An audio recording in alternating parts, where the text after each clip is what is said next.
L'USF, c'est l'association des utilisateurs SAP francophones, une association totalement indépendante de l'éditeur et créée en 1989. Notre mission, c'est aider les entreprises et les organisations qui utilisent SAP au jour le jour à comprendre leur environnement technologique et donc pour nous de défendre et protéger leurs intérêts auprès de l'éditeur. Aujourd'hui, les systèmes SAP sont au cœur des processus des entreprises, par exemple dans la gestion financière, la gestion des ressources humaines, la supply chain, mais aussi la production. Et même dans notre propre quotidien, plus de 90% des produits ou de services que nous pouvons utiliser font appel derrière à un système SAP. Ce sont donc des systèmes critiques. Et quand donc on s'interroge sur l'adoption du cloud, l'intégration avec l'intelligence artificielle ou aussi l'évolution du modèle de licensing, ça peut avoir des conséquences importantes sur nos organisations, mais aussi sur 2 millions de personnes. C'est là où l'USF intervient. Depuis 36 ans, nous offrons à nos adhérents un espace où les entreprises peuvent échanger librement et en toute confidentialité entre pairs, réfléchir aux nouvelles technologies et partager leur expérience.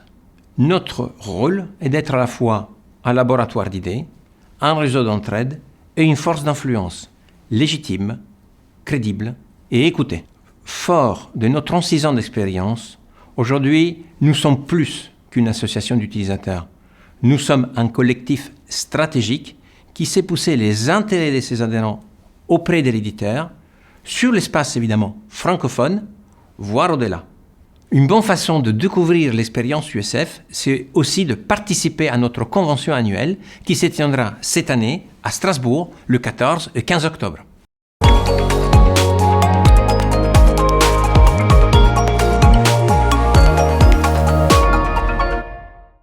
Aujourd'hui, l'écosystème SAP est en profonde évolution.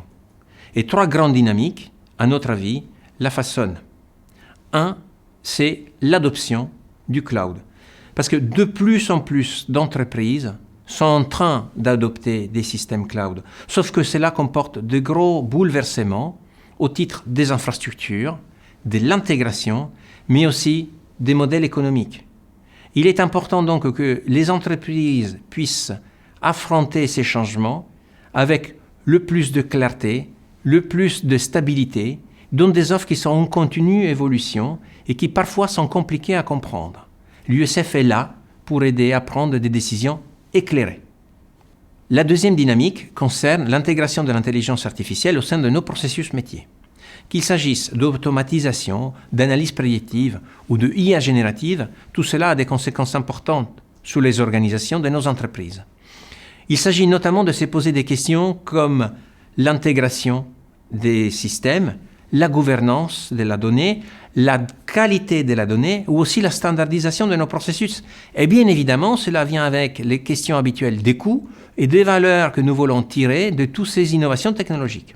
Pour soutenir ces 2 dynamiques, la troisième est tout aussi importante. Il s'agit de l'évolution des compétences au sein de nos entreprises. Parce que nous sommes en train de passer d'un monde où on développait en ABAP à un monde où on développe en low-code, no-code. À un monde où on développait des gros projets, à un monde où on développe de manière modulaire sur des structures hybrides. Ce n'est plus le même monde d'avant et il faut que nous puissions travailler ensemble à l'USF pour nous préparer tous à relever ces défis et surtout à les anticiper et à les réussir. Face à ces 3 dynamiques, le rôle de l'USF est de permettre aux adhérents de prendre du recul, comprendre les enjeux, s'y préparer et bien évidemment partager leurs expériences. Pour éclairer tous ces sujets, nous nous appuyons évidemment sur notre communauté d'adhérents.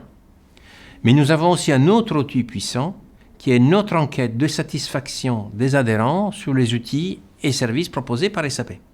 Cette enquête très complète est commanditée par l'USF auprès d'un institut de sondage indépendant, ce qui en garantit la neutralité, mais aussi la méthodologie appliquée. Ainsi, rendez-vous à la convention annuelle de l'USF à Strasbourg le 14 et 15 octobre prochain pour en découvrir les résultats.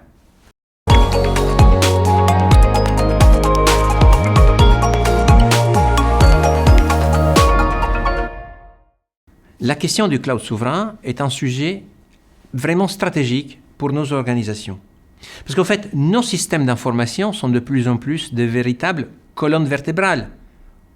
On y fait tourner la paye, on y fait tourner la production, on y fait tourner la supply chain, on y fait tourner la gestion financière. Donc quand on parle de migration vers le cloud, la question importante sur laquelle il faut s'attarder est, mais en fait, mes données vont tourner sur des infrastructures qui, très souvent, sont situées en dehors de notre pays, voire de l'Union européenne. Dans un contexte géopolitique malheureusement de plus en plus incertain, ce sujet doit nous interpeller et nous faire réagir. Par exemple, où sont nos données? Qui contrôle véritablement nos infrastructures? Quelles lois s'appliquent à elles? Et aussi, qui peut vraiment lire mes données? C'est pour cela que nous assistons à plusieurs initiatives en Europe qui émergent aujourd'hui pour définir des exigences de sécurité et notamment des labels de cloud de confiance pour pouvoir héberger en toute sécurité nos données. En France, nous avons déjà le label Secnum Cloud, défini par l'Agence nationale de sécurité des systèmes d'information, qui fixe un cap très haut et très ambitieux en termes d'exigences de sécurité et de protection de notre patrimoine informationnel. Par ailleurs, nous constatons que d'autres pays tendent à construire leur propre label, ce qui provoque une question de cohérence inter-nations par rapport à la fluidité de l'information à travers les frontières. Quel est le risque? Que paradoxalement, si chaque pays commence à définir un label qui lui est propre, comment pourront faire les entreprises intégrées qui, par exemple, produisent des matériaux en Allemagne, le font assembler en France et finalement le font livrer en Espagne tout au long de leur chaîne de production? Cela, évidemment, doit nous interroger. Nous considérons qu'il est donc essentiel de travailler sur un socle commun européen ambitieux en termes de protection de nos données. En fait, quel est l'enjeu pour nos entreprises et nos administrations? C'est à la fois pouvoir adopter le cloud ou intégrer l'intelligence artificielle tout en sachant protéger convenablement les données qu'elle traite, surtout sur des domaines très stratégiques comme par exemple la défense ou la santé des citoyens. À l'USF, nos adhérents nous demandent de travailler sur la résilience, la gouvernance des données et plus globalement la souveraineté numérique. Sur ces trois axes, l'USF doit se mobiliser et va se mobiliser sur les prochaines années. Plus concrètement, en 2026, l'USF va se focaliser sur trois axes. 1. L'évolution de toute initiative visant à construire un écosystème de confiance pour le cloud et l'IA en Europe. Évidemment, toutes les solutions de cloud de confiance proposées par SAP, par ses partenaires, par exemple Bleu ou Mistral, mais aussi tout autour de l'écosystème SAP. Et enfin, les initiatives au niveau politique industriel, notamment au sein de l'Union européenne et aussi un peu plus large, visant à définir des standards communs de protection de nos données. Les commissions et groupes de travail de l'USF se mobilisent autour de ces sujets et notamment nous allons produire une note de perspective sur le cloud de confiance. Sa publication est prévue à la convention annuelle de l'USF le 14 et 15 octobre prochain. Rendez-vous donc à Strasbourg pour la découvrir.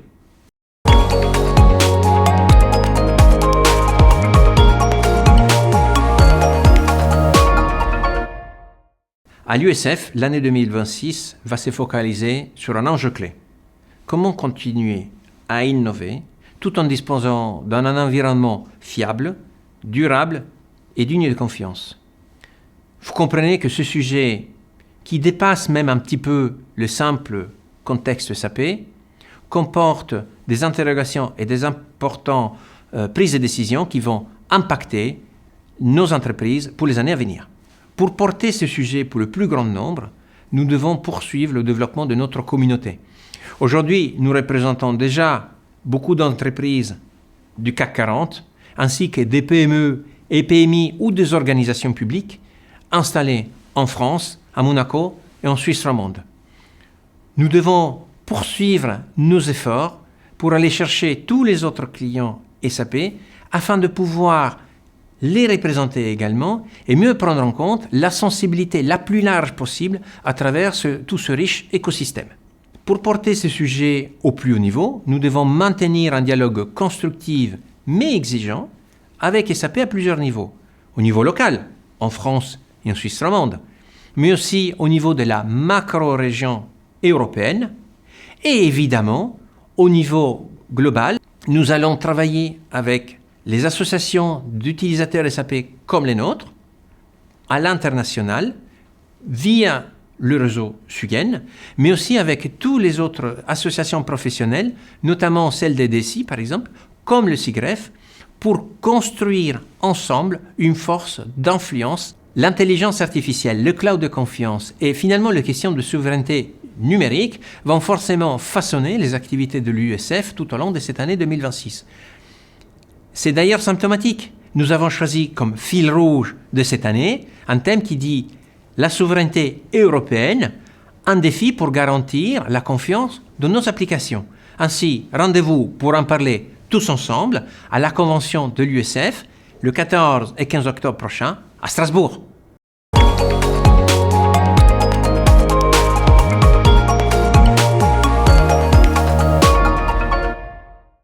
Aujourd'hui, toutes les entreprises parlent d'intelligence artificielle.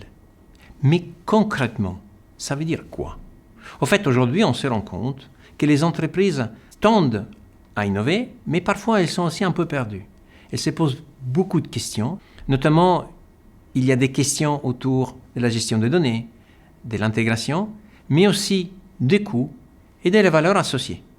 À l'USF, nous pensons que comme toute innovation technologique, l'intelligence artificielle ne doit pas être subie, mais doit être au préalable comprise, maîtrisée et puis intégrée progressivement. Il s'agit donc d'une question d'apprentissage et d'accompagnement. Il faut donc comprendre qu'est-ce que c'est l'IA vraiment? Quels sont les cas les plus pertinents pour tel ou tel secteur industriel? Et notamment, les travaux que nous voulons mener à l'USF doivent nous permettre de nous poser des questions comme comment je peux intégrer et surtout utiliser l'IA à bon escient? Quelles sont les conséquences sur mon organisation et sur mes processus? Et enfin aussi, arriver à se poser des questions de la valeur qu'elle peut nous permettre de tirer, mais aussi, très important, de coûts auxquels nous allons être exposés. Un autre enjeu clé concerne les processus qui font tourner nos données. Parce que l'IA ne peut bien travailler qu'autour de processus structurés et de données de très bonne qualité. Cela d'ailleurs sous-entend la question hautement stratégique de la standardisation de nos processus. Il faut la pousser partout là où c'est possible et garder le spécifique uniquement sur les zones où nous en avons vraiment besoin pour gagner en différenciation économique. Et c'est une fois ces deux travaux accomplis que nous pourrons brancher une intelligence artificielle qui soit vraiment efficace. Enfin, il y a un enjeu aussi très critique autour de nos architectures. Parce que pour travailler sur l'intelligence artificielle, il va falloir mettre ensemble les solutions poussées par SAP, les solutions poussées par les partenaires SAP, mais aussi les autres solutions autour de l'écosystème SAP plus en général. Cela veut dire, pour les entreprises également, préparer les données au préalable pour qu'elles soient vraiment prêtes à être utilisées pour que l'IA soit efficace, mais aussi faire en sorte que les systèmes d'information soient de plus en plus modulaires, agiles et donc en un mot plus ouverts à l'évolution. Bien évidemment, nous n'avons pas toutes les réponses à ces questions aujourd'hui, mais c'est pour ça qu'il y a un an, nous avons lancé une commission à l'USF autour de l'intelligence artificielle. Elle a d'ailleurs publié un premier livre blanc cette année. Et une suite est attendue dans les prochains mois. Ainsi, rendez-vous pour en discuter plus largement à la convention de l'USF à Strasbourg le 14 et 15 octobre prochain.